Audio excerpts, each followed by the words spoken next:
En la atmósfera de la Guerra Fría, una información mínima podía desencadenar histeria y exageración. En manos equivocadas, tal paranoia podía tener devastadoras consecuencias. En ninguna ocasión se plasmó con tanta veracidad como en la radical teoría de conspiración que salió a la luz en 1978. Esta teoría sostenía que los soviéticos estaban a punto de conseguir una superarma del espacio, que aniquilaría a blancos norteamericanos desde el espacio. Algunos creían que esta operación ultrasecreta, apodada Harvest Moon, ya estaba empezando a destruir satélites espías norteamericanos y que pronto les seguirían instalaciones militares e incluso ciudades. Y no se trataba de las especulaciones distorsionadas de un loco.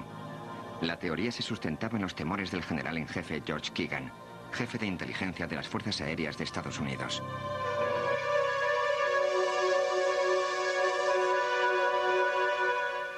Lo que había alarmado tanto a Keegan era su sospecha de que en un recóndito lugar de Asia, los soviéticos habían perfeccionado una superarma. El arma, según afirmaba Keegan, era un rayo de partículas.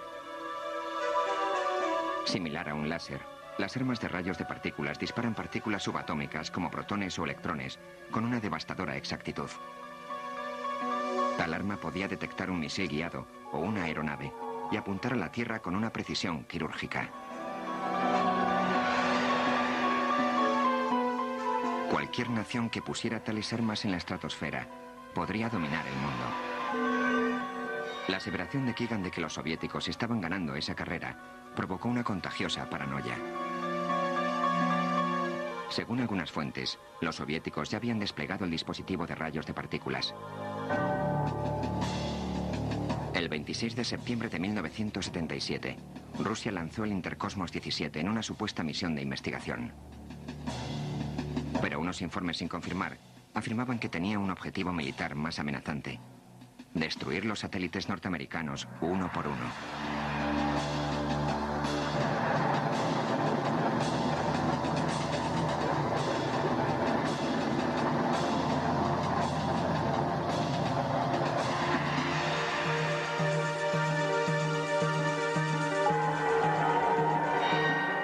Aunque la CIA no pudo encontrar ni un indicio que apoyara la teoría de Keegan de que los soviéticos estaban desarrollando una eficaz arma de rayos de partículas, el furor que esto creó llevó a la administración Carter a invertir ingentes sumas de dinero en una contraestrategia. Las bases estaban echadas para la Iniciativa de Defensa Estratégica, el programa de la Guerra de las Galaxias de Ronald Reagan. El mundo político de la cuerda floja. La administración Reagan llegó con su retórica de que la Unión Soviética encarnaba el imperio del mal. Llegó con su guerra de las galaxias para proteger la patria norteamericana del poder de represalia soviético. Mucha retórica estridente. Y aunque en realidad nunca se estuvo cerca de un ataque nuclear sobre la Unión Soviética, creo que esto no quedó claro para los responsables y el pueblo soviético. Existía un sentimiento de miedo. En teoría, el escudo espacial de alta tecnología era pura perfección. En realidad, la Guerra de las Galaxias fue un fracaso. No solo era increíblemente costoso, sino que sufría unas carencias fundamentales, empezando por el hecho de que tenía que tener un porcentaje de éxito del 100% y de que nunca pudo ser puesto a prueba adecuadamente. Años de investigación y de batallas políticas habían sido en vano, todo por una exagerada suspicacia que se convirtió en una amenaza fantasma. Más tarde, con la apertura de los archivos secretos soviéticos, la aseveración de la CIA se confirmaría. Ningún arma ultrasecreta fue jamás documentada. La base que supuestamente lo fundamentaba se reveló una simple prueba nuclear de alcance medio.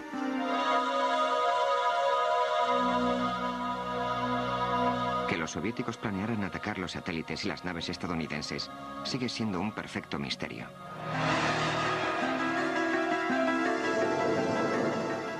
Del mismo modo que Occidente cuestionaba las intenciones soviéticas, estos miraban el programa del transbordador estadounidense con inquietud. Ese temor no se producía solo en un sector de la sociedad, sino en el seno del liderazgo político y militar soviético.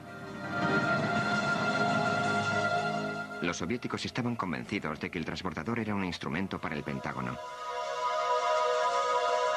Lo consideraban un arma antisatélite y una bomba orbital en potencia.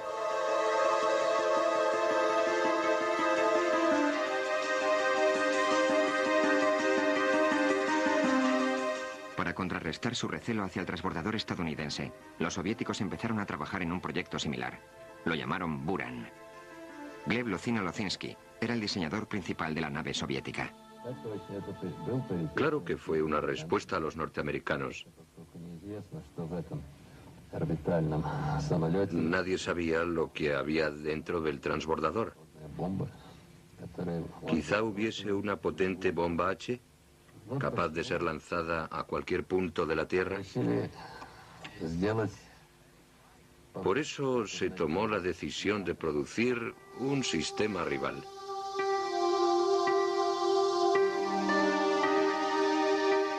La mutua desconfianza de Estados Unidos y la Unión Soviética en una acelerada espiral de acciones y reacciones. En ocasiones, las maniobras en un continente eran motivadas por hechos reales acaecidos en el otro. Pero en su gran mayoría, a pesar de la aparente libertad de prensa y apertura de Occidente, los ciudadanos de ambas naciones carecían de una información exacta. Las noticias recibidas del otro lado del océano se miraban con suspicacia y los informes oficiales del propio gobierno se acogían con gran escepticismo. Para conseguir entender esta época de recelo y engaños, debemos remontar a los orígenes mismos de la carrera espacial. Mientras los primeros ingenieros y diseñadores involucrados en la tecnología orbital eran unos incondicionales entusiastas del espacio, los que financiaban el proyecto no lo eran tanto. El progreso solo se financiaba en aquellas áreas claramente relacionadas con fines militares. La exploración espacial fue una consecuencia política posterior y se usó no como un medio de adelanto científico, sino como un instrumento de propaganda política.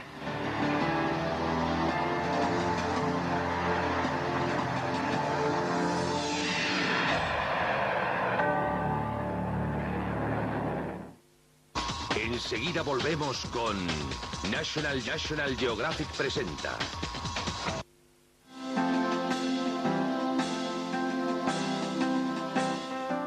De septiembre de 1959, Washington recibe la visita de un invitado de alto rango de la Unión Soviética, el jefe de Estado Nikita Khrushchev. El número 1 comunista ponía el pie en el bastión del capitalismo. Para muchos norteamericanos recelosos, el viaje no podía ser propiciado por la buena voluntad. Pronto se hizo patente que Khrushchev estaba de hecho en una misión de propaganda. En su primer día de visita, entregó al presidente Eisenhower una copia de un medallón enviado a la Luna por un cohete soviético. Un poderoso símbolo de la aparente superioridad de los soviéticos en los esfuerzos espaciales. Fue la primera de las numerosas muestras de Khrushchev de superioridad sobre los Estados Unidos, que se convertiría en su sello. Mientras algunos confiaban en él, muchos no lo hacían. Con suspicacia y a la defensiva, el vicepresidente Nixon reconocía los avances soviéticos. Puede que haya ámbitos en los que ustedes no superen, como por ejemplo el desarrollo de vuestros cohetes para la investigación del espacio exterior. Puede que haya ámbitos, por ejemplo, la televisión en color, donde nosotros le superamos. Pero no creía en la afirmación de Khrushchev de que era un hombre de paz, ni tampoco de que un medallón soviético hubiese sido enviado a la Luna. Como muchos norteamericanos de la época, Nixon consideraba que los soviéticos eran demasiado insolventes económicamente para poder seguir financiando la exploración espacial.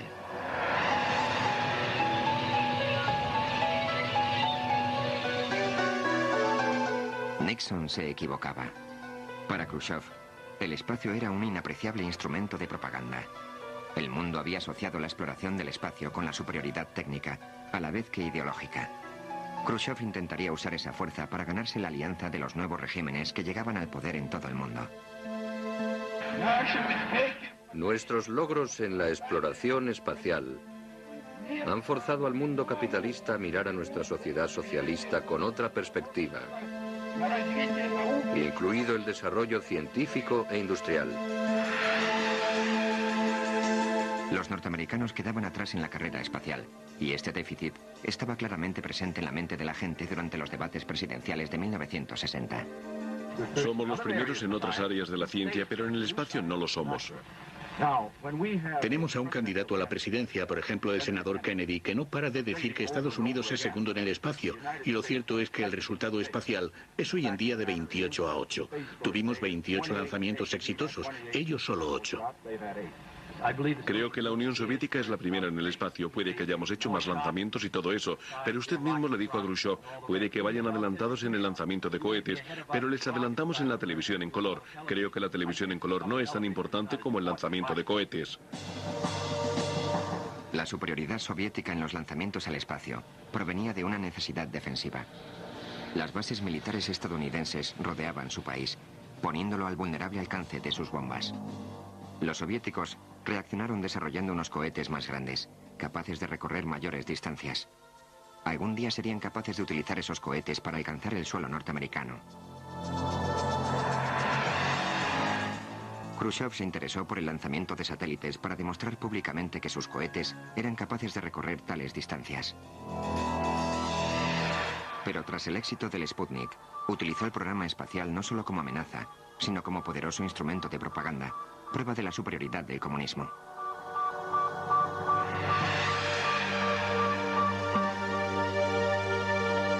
Pero no todo fue política.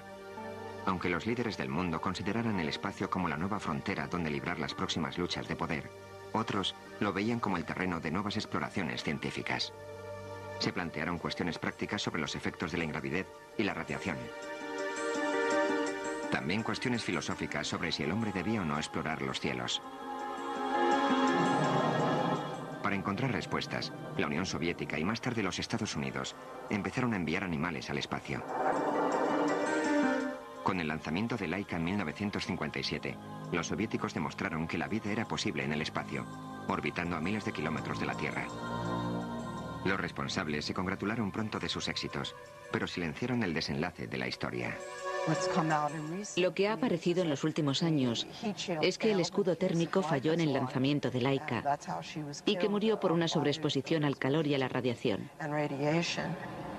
El investigador jefe, Dr. Oleg, ha revelado recientemente que es uno de los experimentos que lamenta, porque sabía que la perra estaba condenada a muerte.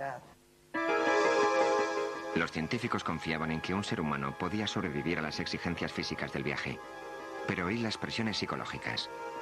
Los animales se aventuraban en el espacio sin darse cuenta de lo que les ocurría. No sufrían anticipación, temor o ilusión. Esos son los demonios de la mente humana. ¿Se volvería loco el hombre en el espacio? Durante sus vuelos, los primeros cosmonautas como German Titov tenían que probar que estaban sanos antes de poder utilizar cualquier equipo a bordo de la nave. Había un bloqueo de seguridad cuyo código estaba escrito en un sobre. La idea era que si el cosmonauta tenía que hacer alguna maniobra, primero debía desempeñar una función normal. Necesitaba abrir un sobre, leer un código y teclearlo en una tabla lógica. Esto demostraba que funcionaba con normalidad.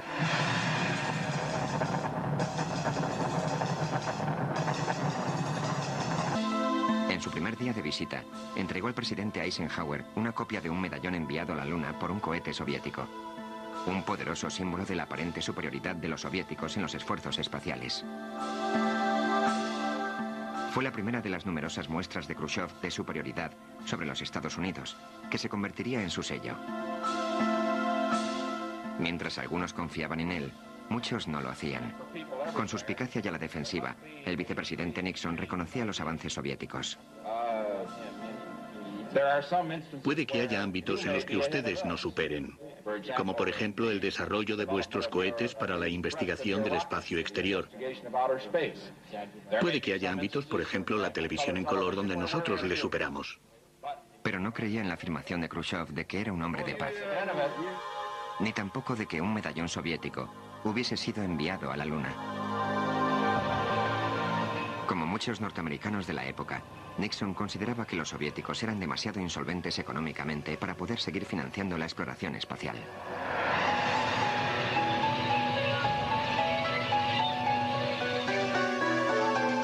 Nixon se equivocaba. Para Khrushchev, el espacio era un inapreciable instrumento de propaganda. El mundo había asociado la exploración del espacio con la superioridad técnica, a la vez que ideológica. Khrushchev intentaría usar esa fuerza para ganarse la alianza de los nuevos regímenes que llegaban al poder en todo el mundo. Nuestros logros en la exploración espacial han forzado al mundo capitalista a mirar a nuestra sociedad socialista con otra perspectiva, incluido el desarrollo científico e industrial. Los norteamericanos quedaban atrás en la carrera espacial, y este déficit estaba claramente presente en la mente de la gente durante los debates presidenciales de 1960. Somos los primeros en otras áreas de la ciencia, pero en el espacio no lo somos. Tenemos a un candidato a la presidencia, por ejemplo, el senador Kennedy, que no para de decir que Estados Unidos es segundo en el espacio. Y lo cierto es que el resultado espacial es hoy en día de 28-8. Tuvimos 28 lanzamientos exitosos, ellos solo 8. Creo que la Unión Soviética es la primera en el espacio. Puede que hayamos hecho más lanzamientos y todo eso, pero usted mismo le dijo a Khrushchev, puede que vayan adelantados en el lanzamiento de cohetes, pero les adelantamos en la televisión en color. Creo que la televisión en color no es tan importante como el lanzamiento de cohetes. La superioridad soviética en los lanzamientos al espacio provenía de una necesidad defensiva. Las bases militares estadounidenses rodeaban su país, poniéndolo al vulnerable alcance de sus bombas. Los soviéticos reaccionaron desarrollando unos cohetes más grandes, capaces de recorrer mayores distancias. Algún día serían capaces de utilizar esos cohetes para alcanzar el suelo norteamericano.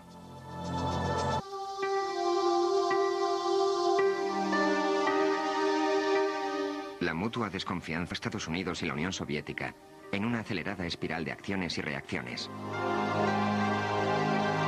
En ocasiones, las maniobras en un continente eran motivadas por hechos reales acaecidos en el otro. Pero en su gran mayoría, a pesar de la aparente libertad de prensa y apertura de Occidente, los ciudadanos de ambas naciones carecían de una información exacta. Las noticias recibidas del otro lado del océano se miraban con suspicacia y los informes oficiales del propio gobierno se acogían con gran escepticismo. Para conseguir entender esta época de recelo y engaños, debemos remontar a los orígenes mismos de la carrera espacial. Mientras los primeros ingenieros y diseñadores involucrados en la tecnología orbital eran unos incondicionales entusiastas del espacio, los que financiaban el proyecto no lo eran tanto. El progreso solo se financiaba en aquellas áreas claramente relacionadas con fines militares. La exploración espacial fue una consecuencia política posterior y se usó no como un medio de adelanto científico, sino como un instrumento de propaganda política.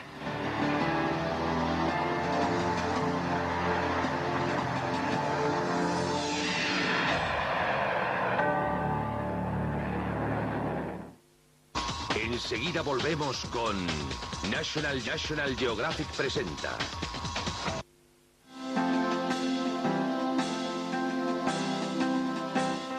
15 de septiembre de 1959, Washington recibe la visita de un invitado de alto rango de la Unión Soviética, el jefe de Estado Nikita Khrushchev. El número 1 comunista ponía el pie en el bastión del capitalismo. Para muchos norteamericanos recelosos, el viaje no podía ser propiciado por la buena voluntad. Pronto se hizo patente que Khrushchev estaba de hecho en una misión de propaganda. En su primer día de visita, entregó al presidente Eisenhower una copia de un medallón enviado a la Luna por un cohete soviético. Un poderoso símbolo de la aparente superioridad de los soviéticos en los esfuerzos espaciales. Fue la primera de las numerosas muestras de Khrushchev de superioridad sobre los Estados Unidos, que se convertiría en su sello. Mientras algunos confiaban en él, muchos no lo hacían. Con suspicacia y a la defensiva, el vicepresidente Nixon reconocía los avances soviéticos. Puede que haya ámbitos en los que ustedes no superen, como por ejemplo el desarrollo de vuestros cohetes para la investigación del espacio exterior. Puede que haya ámbitos, por ejemplo, la televisión en color, donde nosotros le superamos. Pero no creía en la afirmación de Khrushchev de que era un hombre de paz, de conspiración, que salió a la luz en 1978. Esta teoría sostenía que los soviéticos estaban a punto de conseguir una superarma del espacio, que aniquilaría a blancos norteamericanos desde el espacio. Algunos creían que esta operación ultrasecreta, apodada Harvest Moon, ya estaba empezando a destruir satélites espías norteamericanos, y que pronto le seguirían instalaciones militares e incluso ciudades. Y no se trataba de las especulaciones distorsionadas de un loco. La teoría se sustentaba en los temores del general en jefe George Keegan, jefe de inteligencia de las Fuerzas Aéreas de Estados Unidos.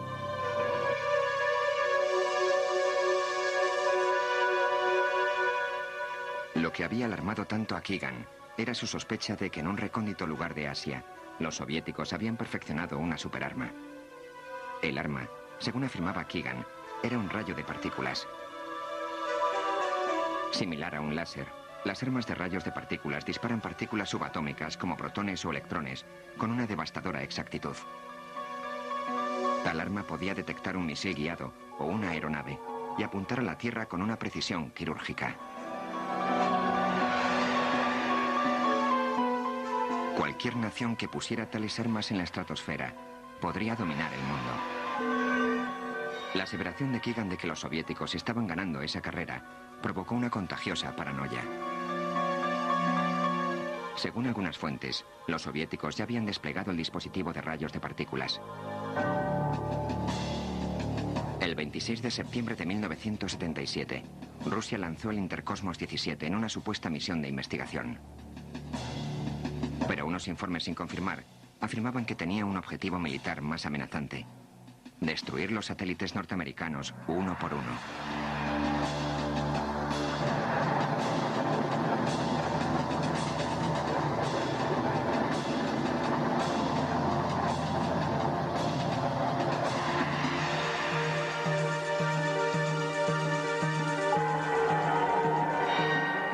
Aunque la CIA no pudo encontrar ni un indicio que apoyara la teoría de Keegan de que los soviéticos estaban desarrollando una eficaz arma de rayos de partículas, el furor que esto creó llevó a la administración Carter a invertir ingentes sumas de dinero en una contraestrategia. Las bases estaban echadas para la Iniciativa de Defensa Estratégica, el programa de la Guerra de las Galaxias de Ronald Reagan. El mundo en político de la cuerda floja. La administración Reagan llegó con su retórica de que la Unión Soviética encarnaba el imperio del mal. Llegó con su guerra de las galaxias para proteger la patria norteamericana del poder de represalia soviético. Mucha retórica estridente. Y aunque en realidad nunca se estuvo cerca de un ataque nuclear sobre la Unión Soviética, creo que esto no quedó claro para los responsables.